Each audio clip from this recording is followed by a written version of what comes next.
My name's Pat. I was born here in Phoenix, and although I've been many places in the world, I never really left. Now, when I was younger, I was given a camera. I was fascinated with cameras. Not a lot of kids around me had cameras. They didn't really have a desire to do that, so I went around photographing that part of my life. One of the first pictures I took was of the dog, the family dog, and when my parents gave me a camera when I was about 8, I took a picture of my dad, and my dad took a picture of me. And I think that would kind of pave the way for what was going to be interesting to me in photography. I would have to say that my photography looks at my sense of adventure. It's more than some, not as much as others, but I can definitely put my finger on one of the very first times that I took off on my own. We did camping as a family as a kid, but wandering off in the forest wasn't the same. But during the summer one year, I was probably only about 8 or 9, maybe I was 10, and I got on my bicycle and I rode it up into the mountain park. And I did this 2 or 3 times. I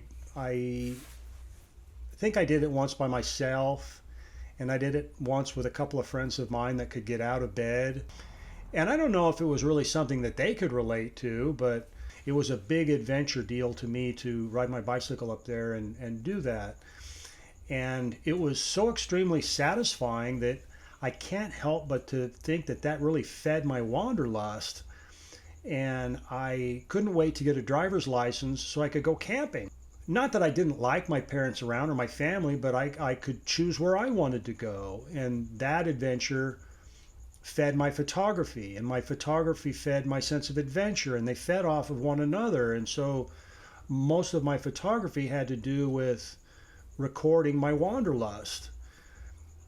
And that started at, I was a 10-year-old riding a bicycle up to a Ramada and eating breakfast, and then it went into world travel. So while you are a young person, you pave the road for the kind of personality that you would be the rest of your life. And I can see how that occurred to me, and how that kind of I can kind of pinpoint my wanderlust down to those first few experiences. I started studying art more in high school. I was more of industrial arts, and then by the time I got to college, I wanted to do journalism, and probably give some reason to me being in college. But I wasn't that great of a writer, so I decided that I would be a photojournalist, but studied through the School of Art, not through the School of Journalism. I did have an instructor at Phoenix College. His name was Alan Dutton. Alan Dutton was an art photographer, although the School of Art, when it came to photography, a lot of your examples were documentary photographers. It was just that the work they were producing was also looked at as fine art, or looked at as seriously successful picture taking for different reasons. And so Alan Dutton would point this stuff out as we're going through the class projects. He would say, well, now, Pat, here, your picture reminds me of this over here. And he would point out a picture on the screen. He would say, you're photographing punk rockers, but it's really a lot like David Douglas Duncan, who photographed in the Korean War. He's right over here, and so you might want to think about doing something more serious like that. Think of a project. So it was fascinating to me to take on those ideologies and start thinking about photography in terms of projects. And in the back of my mind, I'm thinking, I'll do this, but I want to be making fine art, so I've got to cover both bases. If it's going to be a project, I want to also make pictures that look good above the couch. And I wasn't against photographing seriously journalistic ideas, subjects where photography would lend a successful hand to telling the story of a particular subject that was going on. So that's kind of what started me into thinking about combining the two. journalism and art photography.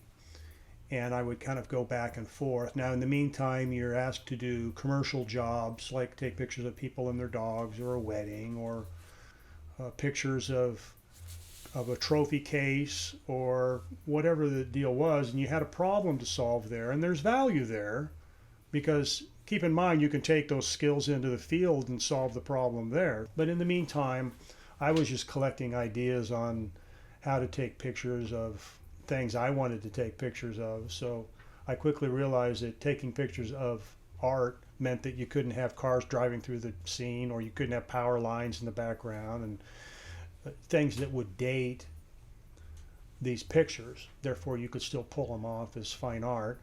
And pictures of landscapes largely don't change, so they were good for a long time. Cityscapes change a little faster, so that maybe had a deadline to its use. But pictures of the outback here in the southwest of Arizona, a lot of that landscape hasn't changed, so you can use those pictures for a long time. One thing I always had to do was make money to be able to pay my bills. And if I couldn't do that selling fine art, then I better think of something else. So I ended up working in color labs or photo labs. Color labs was an industrial term for a commercial size photo lab. So color labs dealt more with making signage for advertising or processing film at that time on a commercial level, or printing on a commercial level, and even those skills helped me in my own photography. So I wasn't about to do anything in that industry that wasn't going to ultimately lend itself to helping me do my own photography. There are a few photographs that if I was to say, you know, these are some of my favorite photographs, or a few of them take place in Europe. And at this time, I'm only 23 years old, so this is high adventure. It's not sleeping much. It's looking over your shoulder a lot. It's combined a lot of things I did for the first time. And I had to get off the train somewhere in Zurich, Switzerland, and walk through town and get to a youth hostel. And I was walking down the street, and I looked off, and there was a street sweeper there that was grooming the streets with a broom and a little hand-pulled trailer, and he was putting these articles away inside of a little storage room. And I stopped and got off 3 shots in a snapshot style of photography, and I can't help but to think that that is still probably one of the best pictures I ever took. I've sold it several times. I've given it away several times. My brother has it in his house. My cousin has it in his house. I have it in my bedroom. And it seems to have a lot of things in that photograph that you look for. It has color, it has design, it has composition, and it has a decisive moment, because the first picture worked and the other 2 did not, and I knew that the composition was already done, and I'd only taken 5 steps. I was also in another place in England, in a place called Whitby Bay, and Whitby Bay is the town that Bram Stoker grew up when he was writing the Legends of Dracula. And there's enough pictures there after dark that would make you think that you're right in the middle of 1865, walking through England, looking out for the werewolf and Dracula. And some of those pictures I could tell at the moment that I was taking them, I was in the right place at the right time with a camera, and so I took those. There are pictures in Le Mans that stand out. There are pictures in Brazil that stand out. There are pictures in Tasmania that stand out. Some pictures are taken, some pictures are made, and I think it's really important to just kind of leave an open mind as to, you know, how this stuff is done. If you keep your eyes open and you look for color and you look for composition, something is going to be rewarding. You just have to know your equipment and know your settings and know that what you're doing is going to work out, and I think you can pull something off. The current project that I'm working on is photographing the Basque culture and how it relates to Arizona. They were here between 1880 and 1972. Those immigrants came on the heels of the gold rush in California. And once they realized that that wasn't going to be totally successful, they did realize that they had a skill set of working in ranches and herding sheep and supplying beef for a lot of immigrants that were basically stuck in that part of North America. There was easy work for them in northeastern California and northwestern Nevada, and then they sprinkled down from Nevada into northern Arizona. They had a habit of leaving their commentary in the hills of northern Arizona on aspen trees. I think of them as dendroglyph. They're also called arborglyph. And because I seem to be fascinated with things that mankind leaves behind, this was a no-brainer for me. I was backpacking up in those hills, dragging my camera gear around with me, and so I started photographing those. Found a different way of combining many images and stitching them together in programs, and then opening up the picture so you could see what these people are saying. And they're basically venting about their loneliness and their broken heart and their love for Spain and their angst for Franco and getting tired of the mountains, or where is the head sheep, or whatever the thing is. But the one thing that they did, just like people that leave graffiti, just like Native Americans did on rock art, just like a lot of self-expression is, and a lot of art is made for this reason, and that is, I'm here, I live, this is me, this is what I'm making, I'm this old, this is my name, this is where I'm from, and maybe nothing else. And so a lot of these carvings have to do with just those very few things. And so I found a lot of them in northern Arizona, enough to put together several dozen of these stitched images. I could do one in an hour, go all the way around the tree, and sometimes the stitching took 12 to 19 photographs to go all the way around the tree, and then you stitch them together and then open it up. Some didn't need any stitching at all, but the only problem with that project was it was 2.5 hours away every time I wanted to take a picture. So I really kind of had to think about another project that I could do here close to home that would keep my inspiration for photography going and keep fueling my desire to document something. And because I really like the mountain park, I decided to think of a project there. The Sonoran Desert is all around Arizona. There's only 3 places in the world there is: here, California, and Mexico. And if you think about the Phoenix Mountains Preserve, as far as a park, it is governed like a park. It is one of the largest municipally owned parks in the world. And to do a project on that is only 20 minutes away. So I'm doing these jobs simultaneously, but they are still both very physical. So on the weekends, I can go up into the mountain park and choose different peaks to climb. There are several peaks around me, and I just decided to name them 7 summits of the Phoenix Mountains Preserve. And they include South Mountain, North Mountain, Camelback Mountain, Piastawa Peak, Shadow Mountain, Shaw Butte, and Lookout Mountain. And between the two, I have a project that may lend itself to a magazine and a project that may lend itself to a museum. And they're very different aims. Both of them could be considered art, but one is more lends itself to an information gathering photographic essay, and the other one has to do more with history. And so even though they have some things in common, they're very different in how you go about collecting the pictures. So there's always something for me to do, whether it's on the weekend. If I get 2, 3, 4 days off, I'll head for the hills. Perry Mesa was a good example of something that I did follow through with that seemed to work out really well. I had enough people at a major museum to put my photographs in front of people that could appreciate it. And I ended up doing a speech in front of 200 people, and it was it was my biggest show. But part B to your question is there something that I did that I think probably I could have done a little better on? And I had a show at the Tempe History Museum that was based on Legend City, which was based on the anniversary of the amusement park. And my photographs were taken after the park was closed down, and then within a year they started auctioning off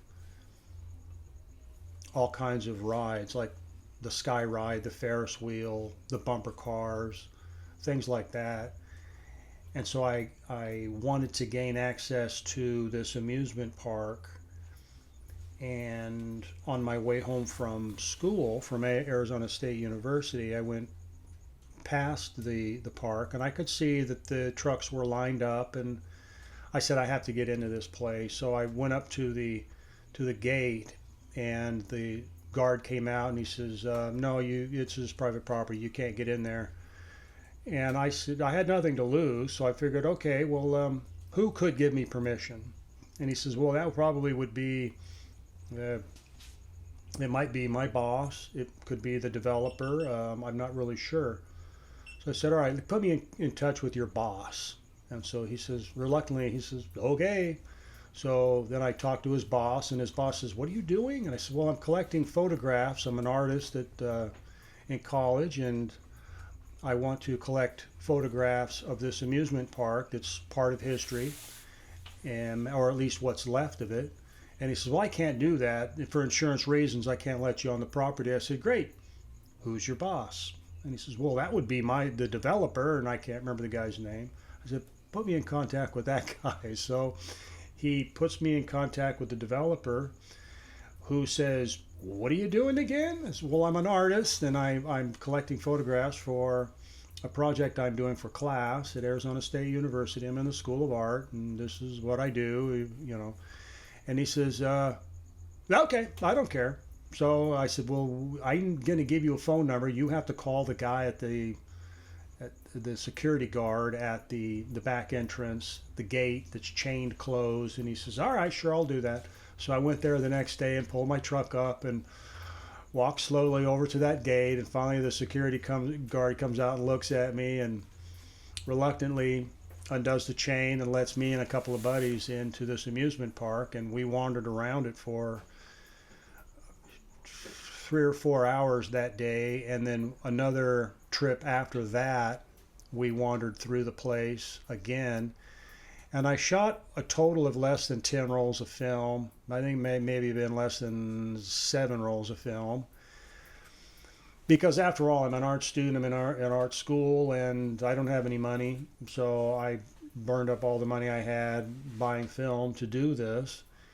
And I had my show, and then basically had the film of the show for a number of years. So you fast forward 30 years, and I revived all the negatives in that show, because now you have scanners, you turn them all into digital files, and now you can do a lot more with them, make some killer files and some killer prints. And so then I had this show at the Tempe History Museum.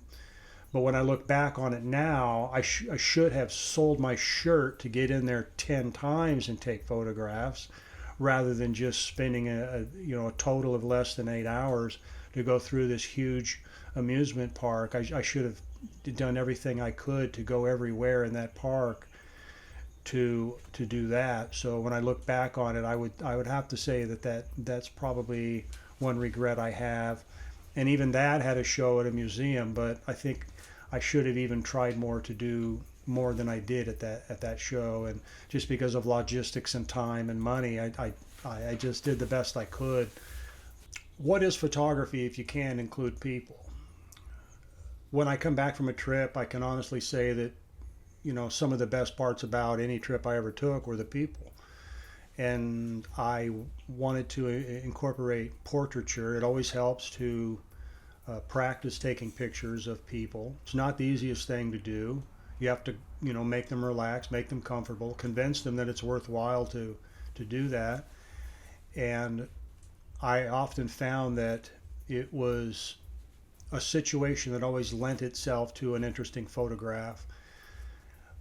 I can think of some pictures that I took of some guards that were in South America that guarded rainforests, or some of the people that worked in some of the local hotels that were just dirt poor, some servants, some local townspeople that would come into the bar there. But just to get an idea of what people in Georgetown, Guyana looked like and what they did, I thought was fascinating. So you never really knew what you were up against in finding portraits of local people. So you never know when you're going to be able to use this skill set to photograph people, and it's not the easiest thing to do. I know photographers that wouldn't touch a portrait. They don't like to ask people to pose and turn their head and drop their chin and smile and try it again, and it's not the easiest thing to do, and I get that. But for me, I guess I am kind of at least a people person in that sense, that it's fascinating enough to me. I remember at one point my parents wanted to know what I wanted for my birthday, and I was already 30, almost 35 years old, and my parents asked me what I wanted for my birthday, and I lived a couple of blocks away, and I said, well, I want a picture of you two. And they kind of looked at each other like, really? I mean, of all the things you want, that you want a picture of us? We'll do that anytime. But I said, no, I want a picture of you two. You have to, meet me on Sunday. You have to meet me in the backyard. You have to stand over here. You have to do this. And so I was able to do that on a big piece of large format transparency film, and they were kind enough to do that. So I enjoy looking at that picture now, and it really shows the world that they grew up in, because their backyard is full of toys, not from their kids, but from their grandkids. And I like looking at it because it was a picture taken of my parents on my birthday. So there's a lot of value in that one photograph, even though it's just them getting ready to go to church, standing in their own backyard. So photography has been kind of a central ribbon that's wound through many years of our family, and is giving us a lot of joy. I've given them a lot of photographs, and even to this day, now that my parents are gone, I continue to give photographs of them, or copy photographs of my grandparents or of them when they were kids, and hand those out. So there's a lot of value in our family because of the photography that I learned how to do.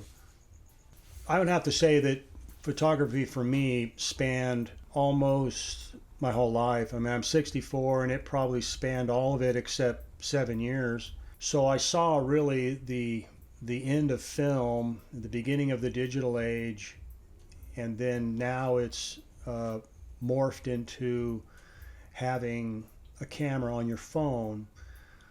Photography has been used for so many different things. I mean, you get your driver's license done on using a photograph. You get your picture in a yearbook on a photograph, and so many other things. A passport, photography is used for so much. It's used for a record to do things. Well, now people use a photograph to send other people a picture of what it is you're eating for dinner, and that's important to them too. So I'm glad that everybody gets to participate in the thrill of being able to document something, the same as I did for almost 60 years, that they can have with them a camera in their front pocket and be able to take a picture. You have to really kind of tip your hat to people that are taking photography to a whole nother level, and I applaud that. So good luck to them. I know that they're going to be able to use photography for a long time in their life, and I tell them that when I see them doing that. I say, hey, photograph your kids, photograph your cars, photograph your parents, photograph everything you can, because it won't last forever, and you're going to want to look back on this stuff.